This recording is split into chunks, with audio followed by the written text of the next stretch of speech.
الحمدللہ رب العالمین والعاقبۃ للمتقین الصلاۃ والسلام علی خاتم الانبیاء والمرسلین قال اللہ سبحانہ وتعالی فی القرآن الکریم الیوم اکملت لکم دینکم واتممت علیکم نعمتی ورضیت لکم الاسلام دینا۔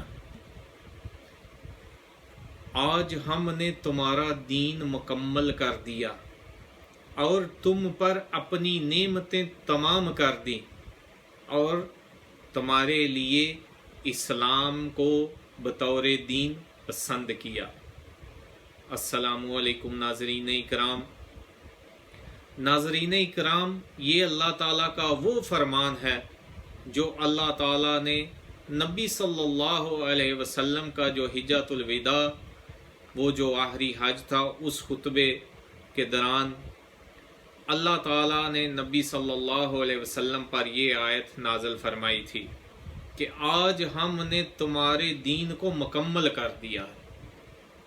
ناظرین اکرام، یہ دین اسلام اللہ تعالیٰ نے کامل اور مکمل نبی صلی اللہ علیہ وسلم کی زندگی میں ہمارے لیے پورا کر دیا تھا، مکمل کر دیا تھا۔ جو دین ہے، جو شریعت ہے، جو اسلامی احکام ہیں، وہ نبی صلی اللہ علیہ وسلم کی زندگی میں ہی پورے ہو گئے تھے۔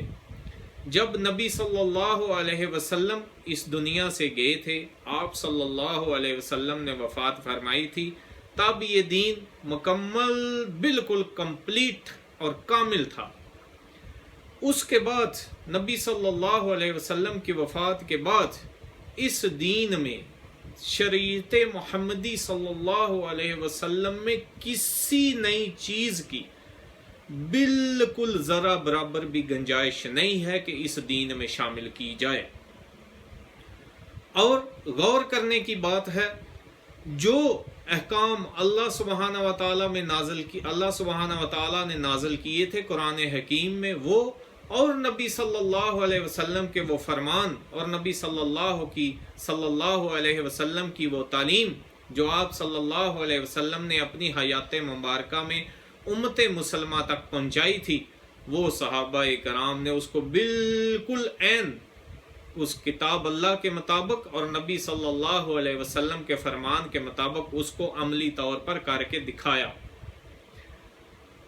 اس لیے کوئی گنجائش نہیں ہے، اور اس لیے گنجائش نہیں تھی رکھی گئی، اور اس لیے اللہ تعالیٰ کا یہ فرمان کہ تمہارا دین مکمل کر دیا کہ بعد میں آنے والی جو امت ہے وہ گمراہ نہ ہو، اس کو یہ پتہ ہو، اس کو یہ مکمل یقین ہو کہ یہ کتاب اللہ جو ہے یہ مکمل ہے، اور نبی صلی اللہ علیہ وسلم کی زندگی میں ہی دین مکمل ہو گیا تھا۔ اب اس میں کسی کہانی، قصے کی کوئی گنجائش نہیں ہے، چاہے وہ بظاہر دیکھنے میں، سننے میں کتنا ہی پیارا، خوبصورت لگتا ہو۔ کسی ملا، کسی مولوی، کسی مفتی، کسی محدث، کسی نبی صلی اللہ علیہ وسلم کے ساتھی کے پاس وہ اتھارٹی نہیں ہے، نہیں تھی، اور نہ ہی قیامت تک ہوگی کہ وہ اللہ کے دین اور شریعت محمدی صلی اللہ علیہ وسلم میں ذرا برابر بھی کمی یا بیشی کر سکے۔ یہ اللہ تعالیٰ کا فیصلہ ہے، اور اللہ تعالیٰ نے یہ فیصلہ نبی صلی اللہ علیہ وسلم کی زندگی میں ہی کر دیا تھا۔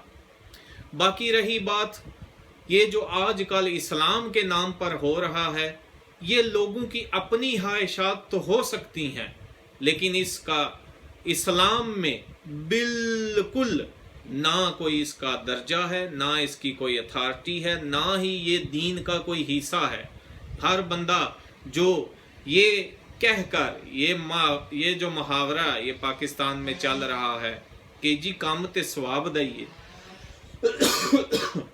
معذرت کے ساتھ، کہ جی یہ کام تو اچھے ہیں، ثواب کے ہی ہیں، لیکن اللہ کی قسم جو نبی صلی اللہ علیہ وسلم، جو محمد مصطفیٰ صلی اللہ علیہ وسلم نے اپنی زندگی میں نہیں کیا، آپ کے صحابہ رضی اللہ تعالیٰ عنہم اجمعین نے نہیں کیا، وہ دین کا حصہ کبھی بھی نہیں بن سکتا، چاہے وہ کتنا ہی اچھا دیکھنے میں لگے، کوئی بدت حسنا، کوئی بدت ہے نہ، کوئی بدت حسنا ہے نہ کچھ ہے، کچھ بھی نہیں ہے.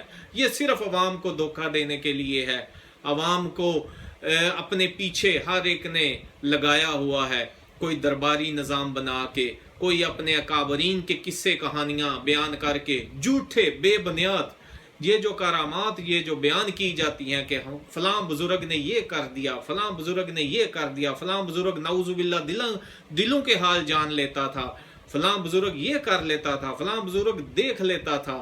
لا حول ولا قوت الا باللہ، انا للہ و انا الیہ راجعون.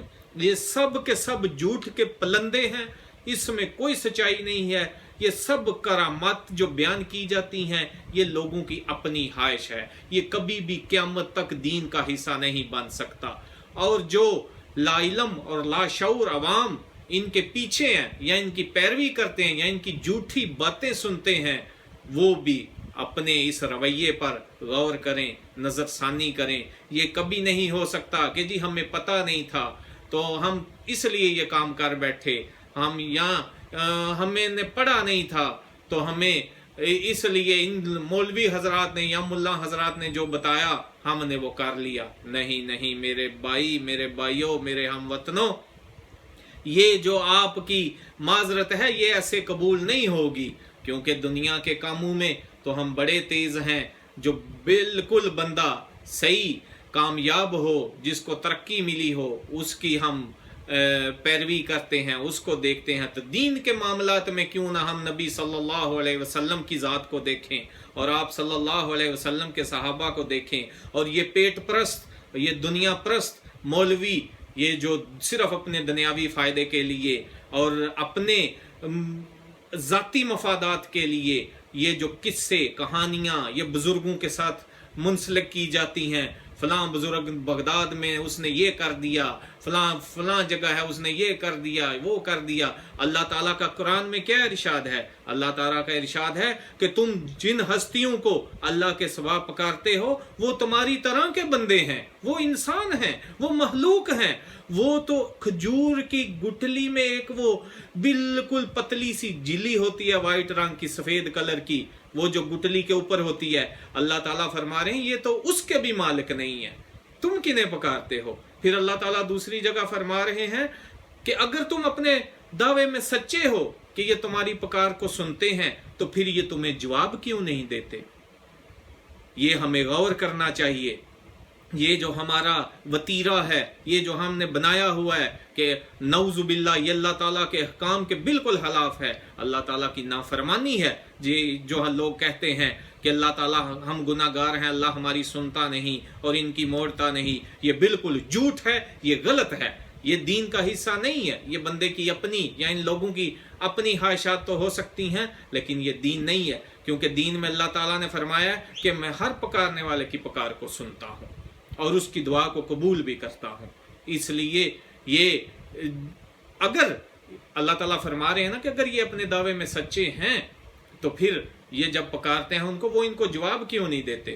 آپ کسی بڑی سی بڑی قبر کے مزار میں دربار میں چلے جائیں، قبر کے پاس کھڑے ہو کر قبر والے کو پکاریں اور سنیں کہ وہ آپ کی سن کے آپ کو جواب دیتا ہے کہ نہیں دیتا. اگر وہ آپ کو جواب دے دے پھر تو ٹھیک ہے، پھر آپ اس کو اپنی بات سنائیں. اگر جواب نہ دے تو یہ گمراہی ہے، یہ کفر ہے، اور وہ لوگ ظالم ہیں جو اس طرح کے کام کرتے ہیں اور اس طرح کے کام کرنے کی راہ ہموار کرتے ہیں یا اس طرح کے کاموں کا پرچار کرتے ہیں. وہ اللہ تعالیٰ کے دین کے خلاف ہیں. وہ اللہ تعالیٰ کا جو دین ہے وہ نبی صلی اللہ علیہ وسلم کی زندگی میں ہی کامل اور مکمل ہو گیا تھا. اس کے بعد جو بھی کوئی چیز دین میں شامل کی جائے گی وہ رد ہے. کیوں کہ عائشہ رضی اللہ تعالیٰ عنہ کا فرمان ہے کہ کوئی بھی کام کرنے والا ایسا کام کوئی کرے جس پر نبی صلی اللہ علیہ وسلم شریعت محمدی کی مہر نہیں ہے، وہ رد ہے، وہ مردود ہے، وہ بیکار ہے. اس لیے کتاب اللہ کے ساتھ اپنا رشتہ جوڑیں جو ہماری رہنمائی اور ہدایت کے لیے اتاری گئی تھی، اور ان جیسے لوگوں کا یہ جو جھوٹ بول کے یہ بزرگوں کے جھوٹے قصے کہانیاں سنا کے لوگوں کو پیچھے لگایا ہوا ہے ان کا رد کریں. یہ صرف اور صرف اپنے مفاد کے لیے یہ پیٹ پرست مولوی یہ ناموں کے ساتھ کسی کے ساتھ نورانی ہے اور کسی کے ساتھ جلانی ہے اور کسی کے ساتھ کیا کیا قادری کیا لگائے ہوئے ہیں، صرف عوام کو دھوکہ دینے کے لیے، اور خود کو فرقوں میں بانٹا ہوا ہے، یہ صرف اور صرف دھوکہ دینے کے لیے۔ بھائیو، صرف اور صرف ہماری نجات جو ہے وہ کتاب اللہ پر ایمان لانا، اس پر عمل کرنا اور نبی صلی اللہ علیہ وسلم کے طریقے پر چلنا، یہ مکمل دین ہے، اس کے علاوہ اور کوئی دین نہیں ہے۔ تو اللہ تعالی ہمیں صحیح دین اسلام سمجھنے، اس پر عمل کرنے اور اپنی زندگی اس کے کتاب اللہ کے مطابق گزارنے کی توفیق دے۔ اپنی دعاؤں میں یاد رکھیے گا، اس میسج کو دوسروں کے ساتھ بھی شیئر کیجیے گا۔ والسلام علیکم ورحمۃ اللہ وبرکاتہ۔